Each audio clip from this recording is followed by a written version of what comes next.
Hi everyone, this is Riccardo, and today I will present you one of our most recent studies related to what we called the interplay between chromatin-associated RNA and the 3D genome organization in human cell.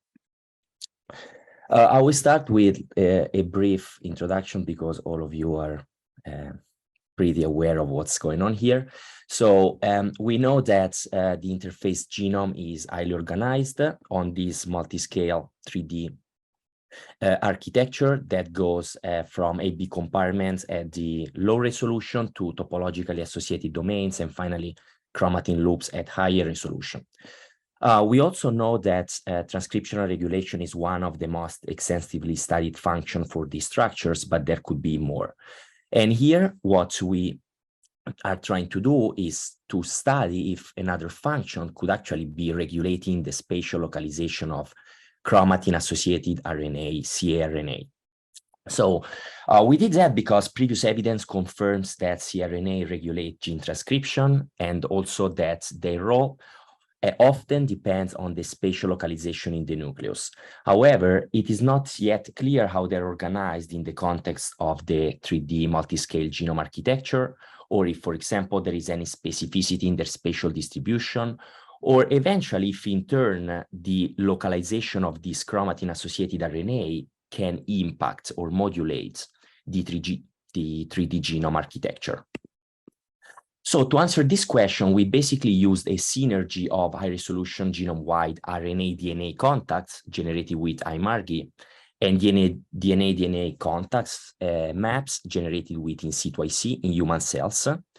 And specifically, we carried out these experiments in 4 conditions: control, and then using 3 RNA perturbation treatments, namely flavopiridol, FL, to suppress transcriptional elongation, RNase for RNA digestion, and ammonium acetate for disrupting electrostatic molecular interactions.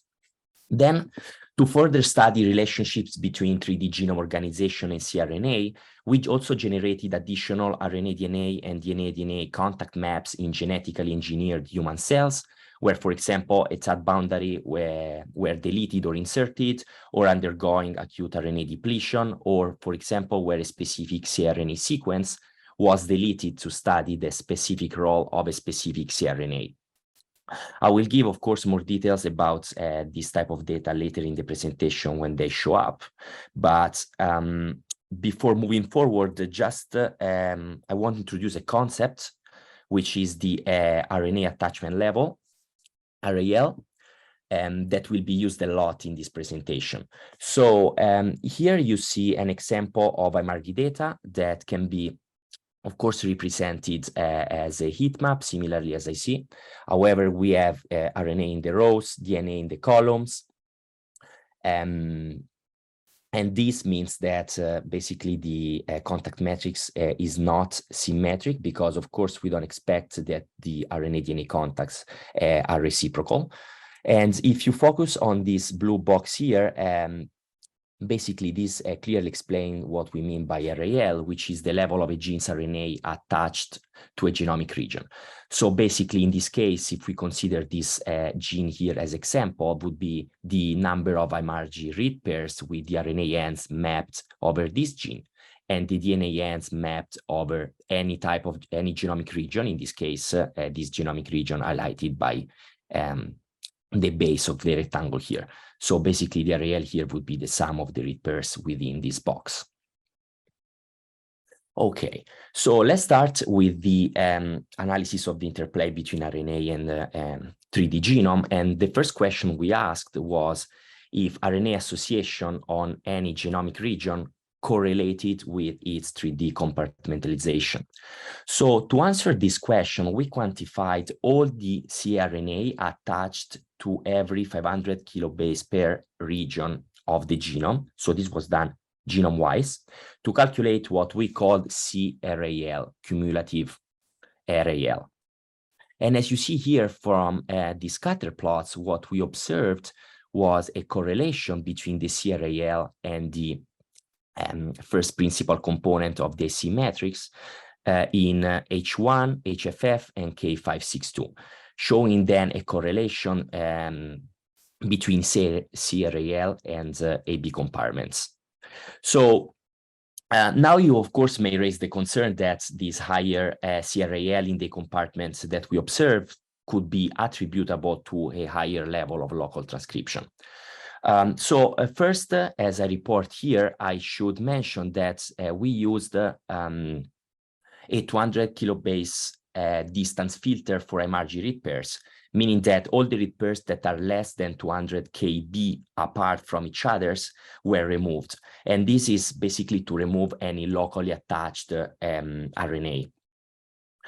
And then once we've done it, we basically, to answer this question, this second question, we compare the RAL of specific genes with AB compartments. And in this case, I've reported two examples, for the JARID2 gene and the PBT1. So here, the heat maps show the RAL of these genes on the rows versus the entire chromosomes they belong to on the columns. So in this case, is chromosome 6 and chromosome 8. And then here below, I report several tracks. The first track is the RAL of the gene. The second track is exactly the same track, just truncated, basically for a better visualization of what's happening far from this peak. Then there is the CRAL, which is basically the RAL over this entire chromosome coming from any genomic region, with RNA coming from any genomic region. And finally, the PC1 track. So you can see that both genes exhibit a very high attachment level around their locus, which is, of course, expected. But what's also striking from these maps is that we can observe vertical, basically bars, lighter bars that show attachment level of the RNA produced by this gene over a compartment. Now, it may be not that clear here, but if I reduce the threshold of the heat maps, you can clearly see these light bands that overlap with A compartments as pointed by the red arrows. Also, if you look at what's pointed by the green arrows, you can see that the B compartment genomic region that are closer to the gene instead did not exhibit association with JARID2 or PBT1 RNA, suggesting basically that target regions of long-range RNA-chromatin contacts are enriched in a compartment, and also that this higher CRAL in a compartment was not completely due to this higher level of local transcription. Moving forward, we look at TAD boundaries, and we separately analyze the RNA transcribed from within a TAD and the other region of the same chromosome outside of a TAD, respectively here on the left and on the right. And you can see these are like heat maps again of the RAL, where on the rows are all the TADs. You can see that the chromatin attachment level of any RNA transcribed from within a TAD sharply decreases outside of the TAD, while the RNA transcribed from outside of a TAD show basically the opposite trends at the TAD boundary. So these results basically suggest the possibility that TAD boundaries can insulate RNA-DNA contacts from the two sides of the boundary, what we called boundary crossover RNA-DNA contacts. So basically, we at this point, if this is true, we can ask a question if basically altering the genomic sequence within a TAD boundary can actually affect the crossover RNA-DNA contacts. And to answer this question, we leveraged a previous finding that a CRISPR-mediated deletion of a specific ERV-H element on chromosome 13 within a TAD boundary in human H9 ES cells abolished that TAD boundary. So we carried out IMRG in knockout and wild-type samples, and then we compared the proportion of boundary crossover read pairs. In this case, you can see these are IMRG heat maps, the ERV-H element corresponding to the boundaries grayed out here. So basically, what we are doing is comparing the crossover contacts, which are the contacts on the top right and bottom left of the maps, with the non-crossover contacts, so basically the contacts on the top left and bottom right. And if we compare the knockout versus the wild type, we basically observed an increased proportion in the crossover read pairs in the knockout, as shown here, meaning that deleting the fraction of the stud boundary actually reduced its insulation to the contacts going across it. Then we performed a similar analysis, but in this case using an insertion cell line with 7 genomic insertion sites for this HERBH sequence. And we ranked these insertion sites from 1 to 7, growing from higher to lower increase in insulation. Now, the first 3 sites exhibited a pretty high increase in insulation, so they could be potentially de novo boundary sites, while the other 4 sites did not quite exhibit the same increase. So we carried out IMARG again in wild type and insertion, and we observed that all the 3 sites with high increase in insulation all reduced the enrichment of crossover read pairs, while the 4 insertion sites which did not lead to an increase in insulation and likely are not de novo boundary did not lead to such a decrease. In particular, the boundary, the insertion site which led to the highest increase in insulation was also called actually as a TAD boundary from IC data and showed the most significant decrease in the crossover contacts. So basically, what these results mean? The results mean that inserting the same DNA sequence but without a subsequent change in the TAD structure does not suppress RNA-DNA contacts, showing basically an impact of the 3D genome architecture on the distribution of cRNA. But now we have the other part of the question that I first asked in the introduction. So basically, does RNA have an impact on the 3D structure of the genome? And this question was approached in 3 steps. First, we depleted RPB1, which is the largest subunit of RNA polymerase II. And we observed that RPB1 deletion resulted in increase in both loop numbers and strength, suggesting that the transcriptional machinery is actually implicated in suppressing chromatin looping.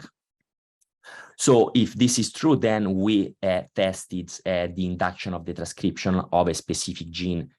So we tested if the transcription of a specific gene is able to suppress chromatin looping. And to do so, we basically leveraged this AABS1 loop, which is a loop straddling across over the AABS1 locus. And also, we observed that there is a nearby control loop, which is not overlapping this loop and has about the same size. So what we did was basically applying doxycycline to engineered H1ES cells with a DCAS9 CRAB knock-in transgene at this specific locus to induce its transcription. And then we tested the loop with chromosome conformation capture. So as you see here, as compared to DOX minus, DOX plus was able to weaken the AAVS1 loop, so where the transcription was induced, but basically did not produce any sort of effect on the nearby control loop. So suggesting that the transcription of a gene can actually suppress chromatin looping. At this point, though, it is not yet clear if it's the process of transcription or the product of transcription which affects chromatin looping.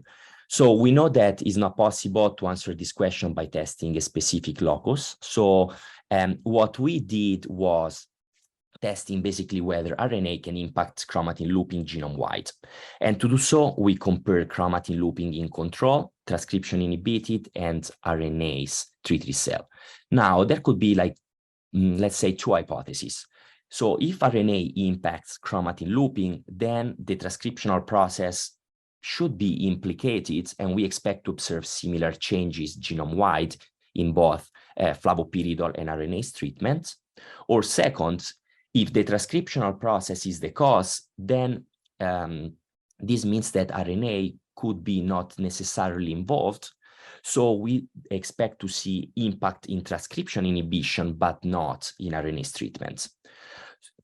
If we look And the results here are the loop numbers. We can see that flavopiridol and RNase basically both show significant increase, both in the number of loops, but also in the loop strength as measured by different metrics. Here, these maps are IC contact matrices in the treatments on replicates. You can see this is an example of an emerging loop in flavopiridol and RNase, but not in control. Also, from here, what's to be noticed is that most of the newly emergent loop in flavopiridol and RNase co-localize. So basically, we have increasing chromatin loops and also often co-localization of these emerging loops. So basically, these data are in favor of hypothesis 1, which is an overall suppressive effect of RNA to chromatin looping genome-wide. So next, what we wondered was what RNA had an impact on which chromatin loops. And to answer this question, we checked if the change of RAL correlated with the change of any chromatin looping. Specifically, what we did was analyzing the cRNA between loop anchors versus the cRNA on loop anchors. So let me explain here, and let's start with control. What we did was taking the union set of loops that you can see here on the rows, and we ranked them by increasing relative level of between anchor RAL. So this heat map shows the RNA attachment level for like all these loops. And these loops are ranked from low to high attachment level between the anchors. Then we calculated the GSE score at every loop rank, where basically the score means if the score is positive, it means that there is an enrichment of, in this case, is control, so control loop in this specific subset of loops, while if it's negative, it means that there is a depletion. So what's the message here? The message here is that we have a positive score in the top rank loop, meaning that control loop tend to appear at those locations where the relative level of between anchor RNA, attached RNA was low. In parallel, we did also RNase. So this is exactly the same type of plot, but in this case, the attachment level is in the RNA sample, not in control. In fact, you can see that comparing the two is much lower. But still, when we look at the GSA score, we can see that the score increases on top, decreases at the bottom, meaning that, again, there is an enrichment of the newly created loops in RNAs, where the RNA between the loop anchors was most rigorously deleted. So overall, these data show a negative correlation of the between anchor cRNA and the chromatin looping. And then we tested this on a specific example. So basically, we asked if it was possible then to create a chromatin loop by specifically reducing the RNA, which exhibits a strong attachment level in the genomic region between its anchors. Here, it's like the specific gene that we use to perform these experiments. So these three heat maps are IMRG heat maps in the control, flavopiridol and RNase around the ZMY and the 8 gene. You can see that there is a loop. So these are IC loops just plotted on IMRG heat maps, just to show that there is an emergent loop in flavopiridol and RNase, that this emergent loop is the same, and that it's partially overlapping this gene. Also, you can see that flavopiridol and RNase both showed results in the contacts as expected. Flavopiridol reduced the contacts between these loop anchors, while RNase, besides doing that, overall depleted the RNA-DNA contacts even in the other regions. So what was done here was basically suppressing this gene using CRISPR interference. And you can see that compared to scrambled guide RNA control, our guide RNA targeting this gene reduced its transcription level to approximately 25%, as we would like to. And then we designed three C primers. The first one for a negative control loop, which was basically located around 200 kb upstream of these emergent loops with the same size, but not detected as a loop in any of the IC experiments. Then we had a positive control loop, which was detected in control and flavopyridol on a different chromosome. And finally, the primers for this specific loop to be tested.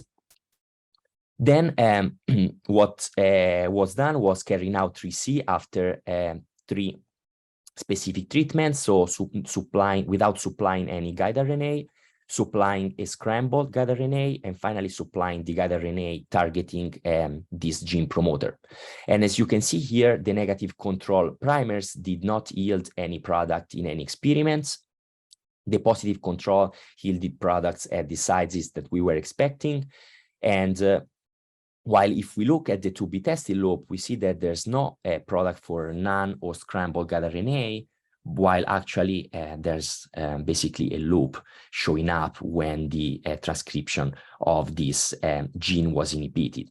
So what does what does this tell us? Tell us that when we deplete RNA, many loops are induced, and among these loops there is also this loop.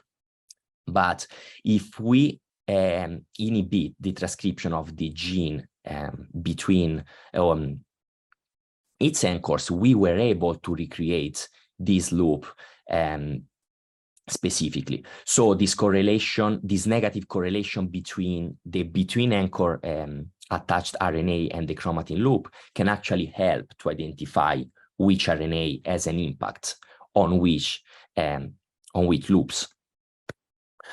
Finally, before we looked at basically local RNA in the comparison with loops, now we also ask if actually RNA can impact chromatin loops that are located far from the transcription locus of these RNA, what we call distal loops. And if yes, we also ask which RNA may have an impact and on what distal chromatin loops.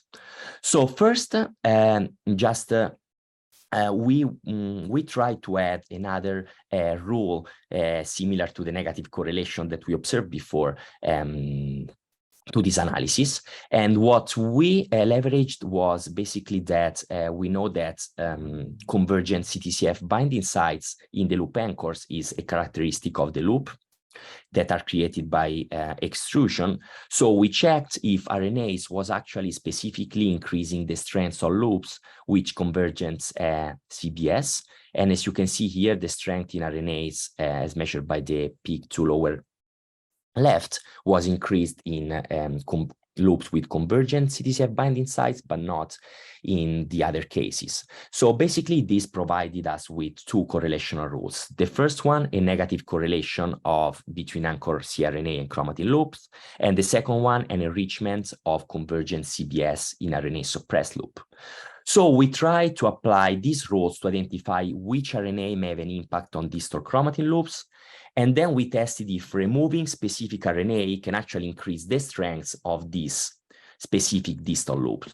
And to perform this experiment, we chose ERB-H RNA for the reason that, first, loops emerging in RNAs are enriched at location which exhibits between anchor ERB-H RNA in control. And second, we analyzed a specific subset of loops that are those emerging in RNAs and striding across regions with attached ERB-H cRNA in control. Here you can see an example. This is a different chromosome, and this loops is going over RNA produced by this specific sequence.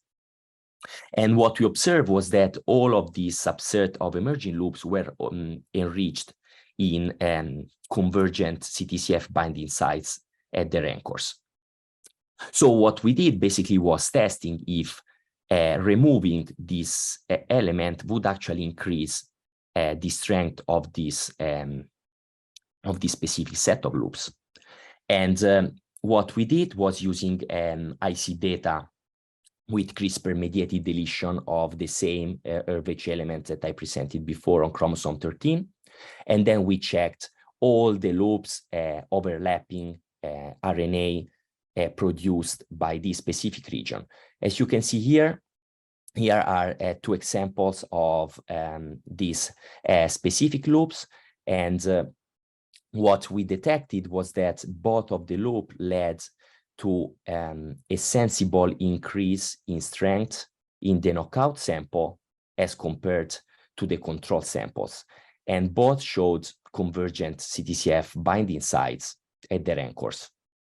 So basically, this means that when a specific RNA is deleted, there is an increase in loop strength of the subset of chromatin loop, which go across its RNA interchromosomal target regions and also contain convergent CTCF binding sites at their anchors. Well, in the interest of time, I'm ending here. I would like just to mention that this is a collaborative project among our lab and Jian Ma, Wenbo Li, and Bin Ren's lab. I would also like to mention Irene. She made significant contributions to the study, and also among other members at the Zhong lab and the other labs. Thank you very much, and sorry for being slightly over time.